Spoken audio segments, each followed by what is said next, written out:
So the market was absolutely bonkers today as the AI bubble continues to crash. That summed up today's video, and check out this chart. S&P 500 posts biggest reversal since April. Tariff turmoil, what the heck? And basically, if you're following the market, it was up, then it was down, and then mostly down. And basically, like, this is the chart, everything was down. You can see it. Microsoft down, Nvidia down, Broadcom down, Apple down, Amazon, Google, Tesla, like all these things are down, AMD, Palantir, Oracle. The only thing that was really up was Walmart, which basically signals that we're all poor, we don't got any money, and I guess we're all shopping at Walmart. Seriously, that's what you're looking at there. These are also headlines then. Nvidia stock closes nearly 3% lower, wiping out post-earnings rally. Now, sometimes in the after hours and pre-markets, you'll see a little bit of manipulation by the big money. I'm telling the truth on this stuff because there's less volume. This is, again, when the markets are closed, it's like after hours, pre-market. So you actually saw Nvidia go up. I think it was like 5%, something like that. Market opens up and everything starts selling off. So there's a couple things going on. I mean, you got obviously an insane president who tweets out nonsense nonstop. The government policy is not conducive to helping regular people, and it's completely lopsided. And then you got this crazy number, unemployment going up 4.4% now. And I've been telling you guys this for a long time, that the talk's probably going to stop on inflation, meaning that we'll still talk about, but that's not going to be necessarily the biggest thing. It's people are actually going to be focused on jobs. And how bad is this unemployment thing going to get? So at the moment, this was a read from September 2025, 4.4%. What are we going to get for October or November? Who knows? I think they said they're canceling the job report for October. November maybe going to be delayed. And then you have something like to where, are we going to be talking about the numbers in the shutdown? I mean, I'll just say this, it's really ugly out there. I think you guys already know this. Depending on which region you're in, which industry you're in, it's really, really tough out there. A lot of companies aren't hiring, and you also hear about big layoffs. So I'm not shocked that unemployment numbers went up. We'll go through some more details of stuff, but that's what it's at, 4.4%. You also got these headlines then. U.S. stocks slump anew after NVIDIA results fail to quiet the AI angst, okay? And so here's a quote here. The NVIDIA results, while positive, weren't enough to dispel doubts around whether valuations had gotten too rich. This is someone over at Wells Fargo. Basically, the way that we've priced a lot of these stocks and the tech and other things is that, oh, yes, you're all going to make money. All this investment in your AI is going to pay off eventually someday. And I just keep telling you guys the same thing. It's like it's all this expectation that the consumers are going to show up and the businesses are going to show up to subscribe to all of these, AI services. And what if they don't? What if you built all these data centers and it turns out people don't want to use your services, or you build all these data centers and you don't have enough power to run said things? I mean, you're just betting on infinite growth, which I don't see it happen. And it's a bubble, right? It's a bubble. It's been a bubble for a long time now. This is also, I talked about this yesterday, but I'll show you a key line here. NVIDIA shrugs off AI bubble anxiety with bumper chip demand. So NVIDIA's trying to tell you, no, it's not a bubble. We're all great. This is a quote here. In a regulatory filing, NVIDIA warned for the first time that its customers' ability to, quote, secure capital and energy for AI data centers was a potential brake on growth. And I think this is the key right here.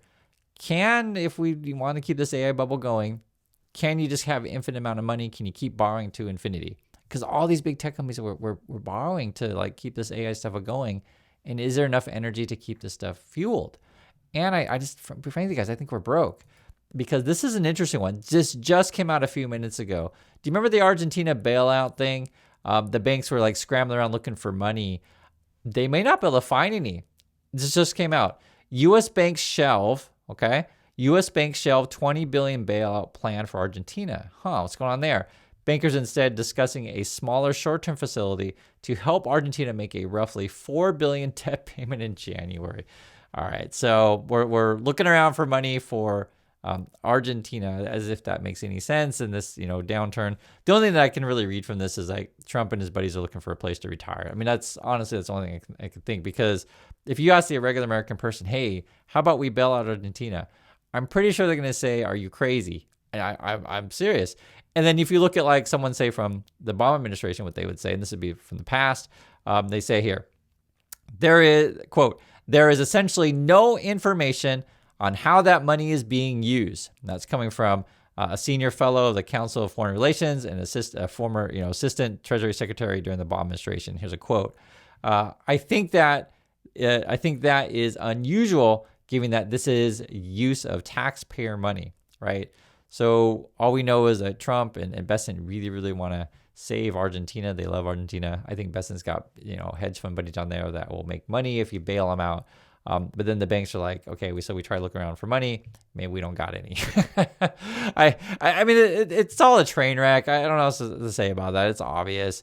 And then you look at the jobs number data, and it's actually an interesting one because they said they added 119,000 jobs, but then they also said they revised other quarters. So I think this 119,000 that you may hear about today, I think that will probably get revised downward in the future. I wouldn't be shocked on that. So don't necessarily take that as set in stone, these job numbers here on the jobs added. And then you can see here, unemployment hits 4-year high, but data paints a messy mixed picture. I think what it was is more people started looking for jobs, and so it changed the numbers on the calculation on that. Let's read some of the details together. So here's what it says. Zoom in. The unemployment rate edged up by 0.1 percentage point to 4.4, okay? Highest since October 2021, so it's a 4-year high unemployment. Going out another decimal point, the move looks a bit larger, rising from 4.32% to 4.44% in September. So it depends, how much in depth you want to look at this. So actually, it's a little bit more than 1%, 0.1% increase, I should say, but you can see right there. Yes, but this is, I'm going to read through the detail. The uptick in joblessness disguises some good news. The rise came as nearly 500,000 workers entered the workforce rather than jump into joblessness. And I don't know, I mean, is that good news, bad news? It's up to you how you want to put it. You could read it any number of ways. Is it like people are like, crap, I can't retire, I got to go back to work? Or is it, wow, great, I found a job finally after looking for so long? It just depends how you want to read these things. Any of these things, though, is you will know your own situation. We look at national numbers, which from the Trump people, I think they're going to try to paint this as rosy as possible. But just when you just look at, what people are saying on the ground, you look at the recent Trump polling data, even Fox News, and I talked about in the last video, even Fox News is starting to point out that, majority of Americans know that Trump administration is doing things that are harmful to the economy. I think that's the phrase that he was, harmful to the economy.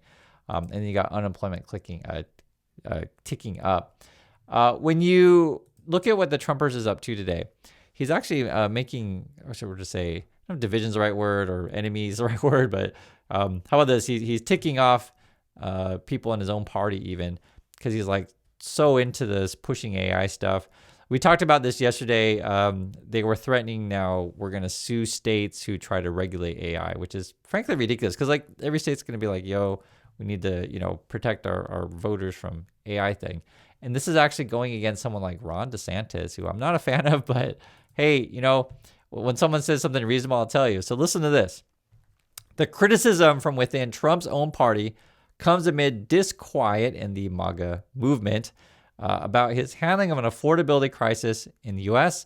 over his relationship to the late sex offender Jeffrey Epstein, right? So people are worried that things cost too much, and they're worried that you're hanging out with Epstein. That's basically what it boils down to.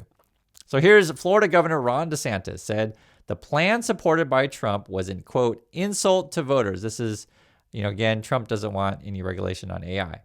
The proposal would, this is from DeSantis, quote, prevent states from protecting against online censorship of political speech, predatory applications that target children, violations of intellectual property rights, and data center intrusions on power water resources. So, I may not necessarily agree with DeSantis on any number of things, but I'll tell you when something sounds reasonable. And when he's now talking about data center intrusions on power and water, I'm just like, man, when did DeSantis start talking like a normal person? Because these are normal people concerns. Like an average person on the street, you ask him, do you want to have a data center, be ugly in your region? That's one.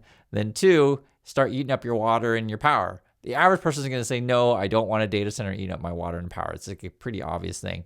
And then from the Trump point of view, it's like, oh, we got to deregulate everything. We have to get more data centers because people are giving me money. I mean, the stuff is so obvious with what's going on. Then you'll have this, and this is going to be a lengthy discussion on what the Fed's going to do and what they should do. Now, from Trump's point of view, well, he'll try to simple it out and to say, cut interest rates to zero. That'd be awesome. And just keep the borrowing going. And let's get, money to everyone in my billionaire class that wants to build more data centers. This is what it's all about. And let's keep the market, going up and more data centers. But obviously it's not a great long-term strategy. Let me go through some details of this stuff. It says delayed data show strong hiring, but offer little clarity for the Fed. And essentially the Fed has to choose which is the more priority. Are we going to focus on fighting inflation, or are we going to focus on fighting, high unemployment numbers? That's what they got to choose. So there were some jobs, and this is interesting, and I want to hear from you all in various sectors. If you have seen this or haven't seen this, this is just what it says. It said, this is from September. Employers in September added jobs at a steady clip in retail, construction, healthcare, leisure, and hospitality, and state and local government. That's what it says here. They let go of, so I guess we're losing here, they let go of workers in transportation and warehousing and temporary help services. Those are often the first industries that pull back on hiring in a slowdown as households and businesses rein in spending. And I was actually surprised here to read this to where they're saying there's hiring in, say, leisure and hospitality. So I think the U.S. is going to take a real hit from tourism. We're going to see the numbers end up being, say, with the FIFA or Olympics, that kind of stuff. We already know that the foreign student, international students is down. But yeah, that's correct, right? So, if this, for example, just want to just look for warning signs. If, say, UPS and FedEx start, reporting really dismal numbers, and then you find out they're, firing people over at Amazon, or, transportation's down, warehousing, right? That people aren't shopping, basically, right? Business activity's down. And the U.S. is a consumer-based economy. And so essentially the Fed then is like, okay, so, what do we do? If we cut too much, then you're going to get runaway inflation. And Trump's already telling about, hey, we'll just give everyone $2,000 stimulus check. So clearly that would fuel inflation also. We're in a really tough bind. I'll just be frank with you guys. We're in a tough bind. And so the Fed, and then the Fed doesn't even have complete numbers from the government yet, right? So this is what it says. And this is why you get sort of these mixed messages here. The Fed fractures deepen as Barr signals inflation concerns. So what does he say? Quote, lowering interest rates to support the labor market risk prolonging this period of elevated inflation, right? So if you're worried about jobs, you would theoretically cut rates, but then what about inflation, right? And it could also encourage risk-taking in financial markets, meaning that also if you lower rates too much, then you're going to have crazy borrowing and more data centers and whatever, right? In his words, encourage risk-taking in financial markets. Also says, this means that whenever the next downturn comes, it could be larger than otherwise would have been, with a larger impact on the economy. That's coming from one of the people at the Fed. They're going to hear different things on that. We'll see what they vote on. I think it's like December 9th and 10th. My bet is probably they're going to hold rates. That would be my bet. I think the last time was, and it goes up and down, but I think the last time was a 40% chance of a possible cut, and probably like 25 basis points if there is a cut, which I think they're probably going to hold, but you never know in this stuff. This is coming from Walmart, because remember, Walmart had a good day today.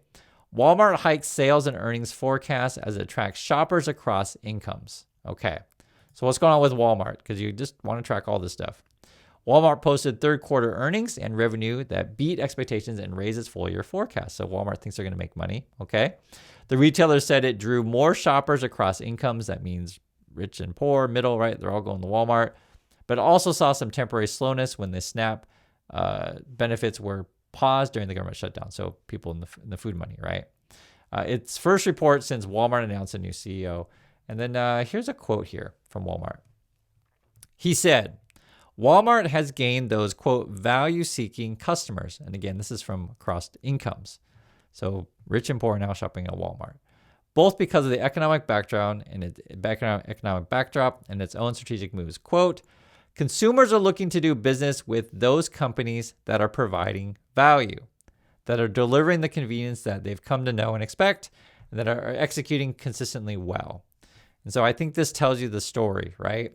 Markets are selling off. We're worried about the AI bubble. Unemployment's going up. If you look at what Trump's doing, he's like, hey guys, more AI, cut regulations, let's just get more data centers, etc. And then Walmart's like, hey, everyone's shopping here. So I think it's pretty clear what's going on. And then supposedly we're supposed to be bailing out Argentina, and the banks are like, I don't think we can find the money. So that's what's going on. I'd like to hear your thoughts, and I'll catch you on the next video.